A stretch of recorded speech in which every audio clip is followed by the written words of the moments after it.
G'day, I'm Asian Dad and we're going to look at this Dell Precision 5560. It's a 15-inch ultra portable lightweight mobile workstation. Now this was released about mid-year of 2021. Now the question lays is, does this 5560 is improvement to the 5550 from previous year? So we're going to answer that questions throughout this video.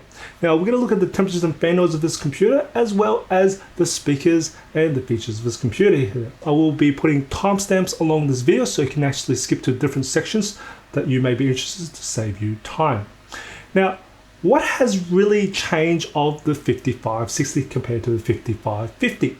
So with the configuration wise, it's pretty much the processor and the discrete graphics. So if the processor is now using the 11th gen Intel core, it is the Tiger Lake H processor, so it is the quickest speed processor. It still goes from an i5 all the way to a Xeon. Now with the RAM wise, it still is up to 64 gigs of RAM. And with the storage, of course, it's still got one slot of M.2. With the graphics, it now has changed and been moved to the next generation, which is the NVIDIA T1200 or the A2000. With the display wise, it hasn't really changed. It still has a full HD option and the 4K option. Now with the webcam, it is still at 720p webcam. It'd be nice to actually get an option for 1080p webcam. We are doing more video conferencing with this COVID rules and working from home a lot. And of course, we're doing a little bit more content creations than before. So please, let's get a 1080p option for the webcam. Now, it doesn't have a privacy shutter on top. I was expecting a privacy shutter for this year. This is a recording from the 720p webcam from the Dell Precision 5560. This is the video and audio unedited so you can hear and see what the quality of the webcam is like. So as always, I've got two types of lights currently turned on. I've got my one studio light turned on and also the down lights in this room turned on for ambient light. Now I'm going to turn off my one studio light off and you see this adjust. Now the two down lights in front of me are quite far away, so there's not much light hitting on my face. So this is what I would consider a dark environment. Now if you're in an office environment, you should actually get a lot more light than what I'm currently in. And I'll just turn my one studio light back on and hopefully you see this adjust. Adjust is not too bad at all. And also, of course, better quality of light gives you better quality of picture. It's definitely love to hear what your thoughts are of this webcam. Put a comment below. Now with the port wise, it hasn't really changed from previous year. It still has 3 Thunderbolt 4 ports with a full-size SD card reader and a headphone jack. There are 2 speakers located on both sides of the keyboard. Now when I tested out the maximum volume of the speakers, it managed to measure in a peak of 94.5 decibels. So that for me is loud. You will definitely not have issues when you're doing a presentation outdoors or at a cafe. So that is very nice to actually see how loud the speakers are. As for the sound quality of the speakers, it hasn't really changed from its previous year. It still has a nice healthy amount of bass, has a very nice balance of the mids and highs, has quite nice acoustics really to the front, and it doesn't really distort when it is brought to its maximum volume. So overall the speakers is very nice and I can be very happy with it. Audio quality of the speakers of the Precision 5560.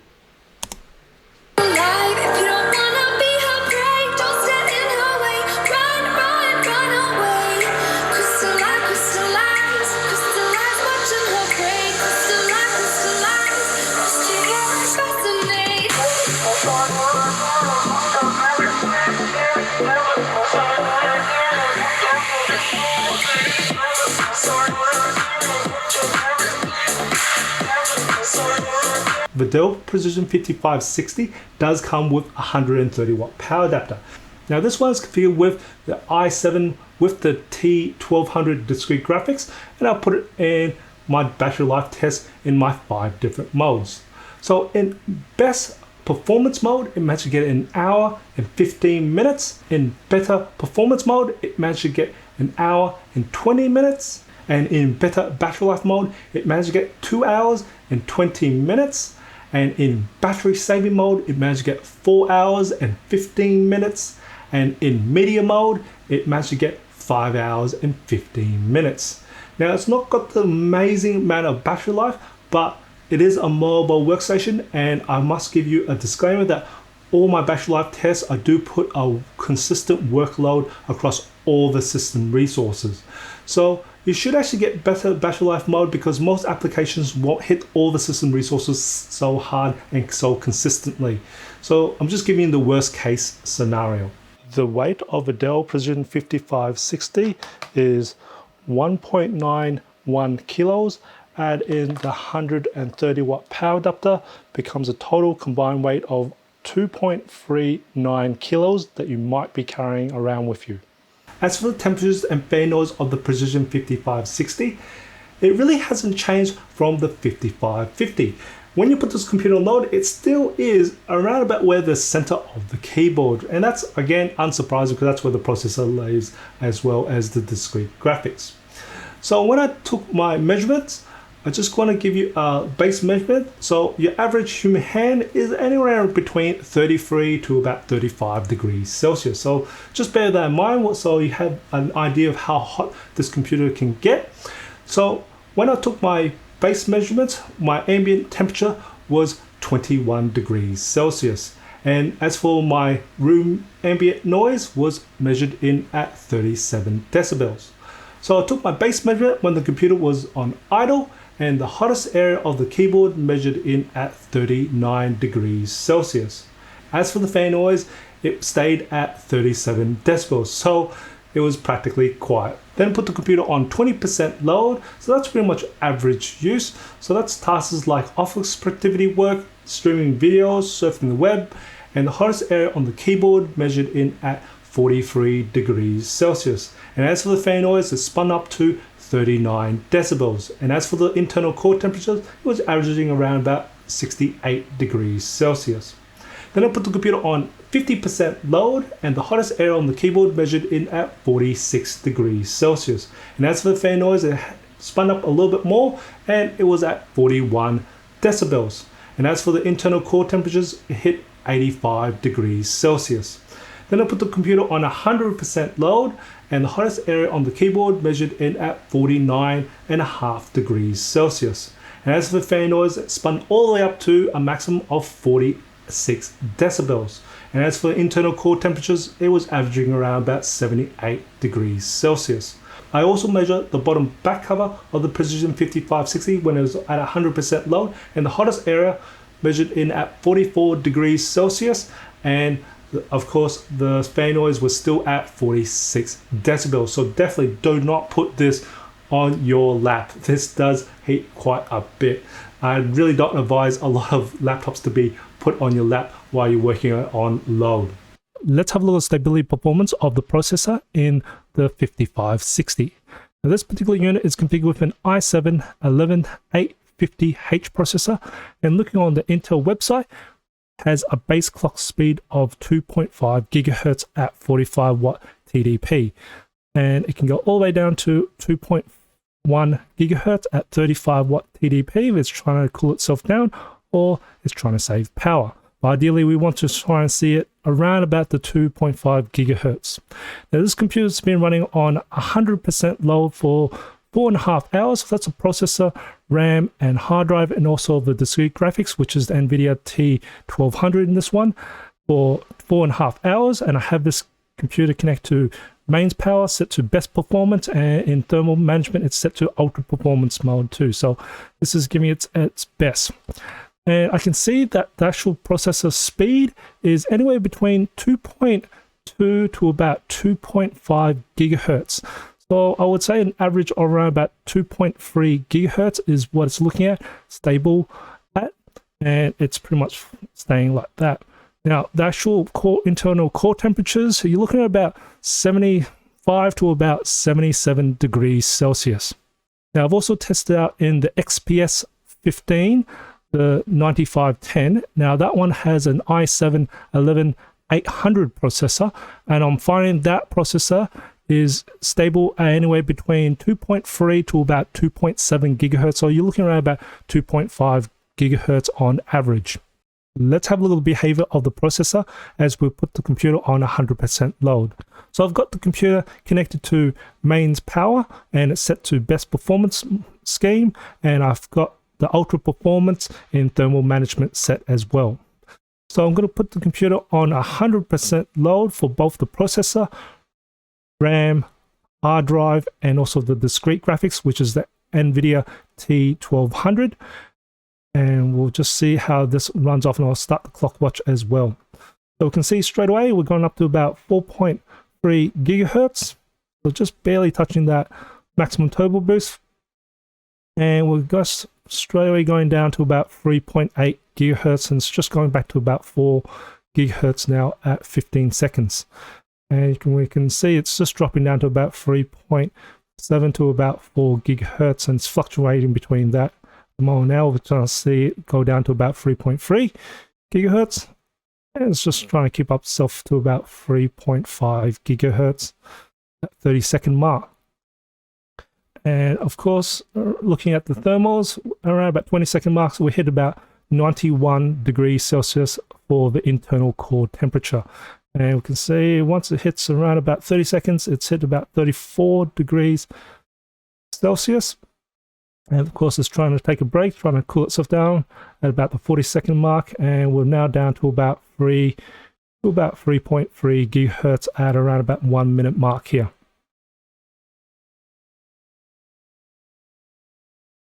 And looking around, just hitting about the 2 minute mark, and I can see there's a dramatic drop in the processor. And as you can see, it's just barely hitting the bottom of the base clock speed at 2.1 gigahertz, and we've just dropped dramatically here at around about the 2 minute mark, and it's barely holding that really base clock speed here. And we've got an internal core temperature of around about 76 degrees Celsius, you can see. Now looking at my stability test on the processor for long extended period of times, it does do around about 2 to about 2.5 gigahertz. That's pretty much about what it stays stable at. But as you can see, it's only able to maintain a high turbo boost for about 2 minutes, and after that it goes all the way down to its base clock speed.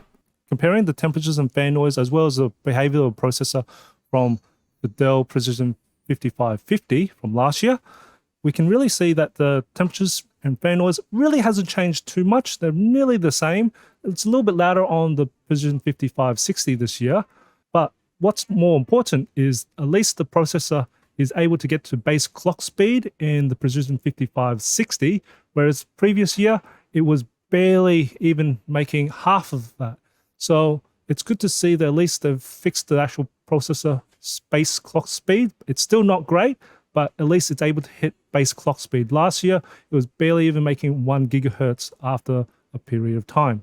Now with the keyboard and trackpad, it hasn't changed from the previous year. So I'll just refer you to the video of the Dell Precision 5550 to save you time on what I thought and the touch and feel of the keyboard and trackpad. Now I'm going to answer a question that a lot of people ask me, and that is, what is the difference between the Dell Precision 5560 and the Dell XPS 159510?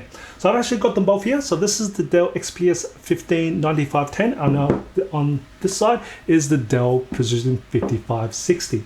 So first off, you see the physical difference. There is a different color in the chassis. So the Precision 5560 is more like a darker space gray in color, whereas the XPS 15 is more like a light silver in color. Now the other difference between the Precision 5560 and the XPS 15 is the processor. With the Precision 5560, it does have a vPro option for the processors, whereas the XPS 15, it doesn't have a vPro options that I can see in the spec sheets. Now the other real major difference is the discrete graphics configurations. With the XPS 15 9510, it has the GeForce RTX 3050 Ti discrete graphics, which is nice for gaming and it does very well. Whereas the Precision 5560 has a lot of options for the discrete graphics, which is the T1200 or the RTX A2000. So these are used for the more production of the graphics, as this is more for the gaming side of things. So it's really the discrete graphics is really the other major difference between these two. But else, would you say the V Pro, if you've enterprise uses V Pro, then you're probably be looking at the Precision series.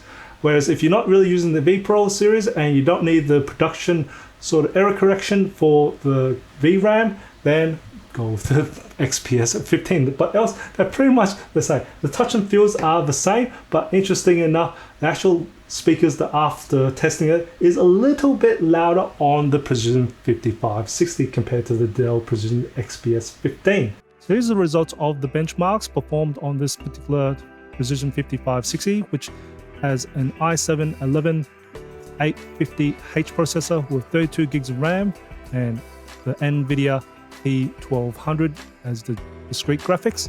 So here's the scores for Passmark, Citybench R23, PC Mark, 3D Mark, Crystal Disk Mark, Geekbench 5, Fusion Photoshop, Fusion Premiere Pro, Fusion After Effects, Fusion DaVinci Resolve, Lux Mark, Octane Bench, Blender, MATLAB 2020B, and SpecView Pref.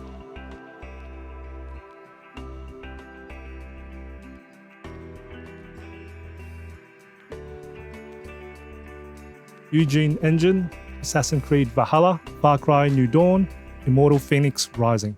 As for recommendations, if you already have the Dell Precision 5550, I'll probably say stick with that unless you need that little extra performance boost, because the functionality of the computer hasn't really changed. But of course, if you need the best performance in the 55,000 series, then this is definitely it. And if you're coming from a previous generation of the 55,000 series, so Precision 5540 and earlier, then definitely this would be an upgrade as the performance increase is quite dramatic. Hope you found this video informative or enjoyed it. If you did, or even to support my channel, smack that like for me. It does help me out. And if you haven't done already, subscribe my channel by hitting the subscribe button. I do try to upload a new video every week. And just remember, imperfections in life makes it beautiful and interesting. And I'll see you next video.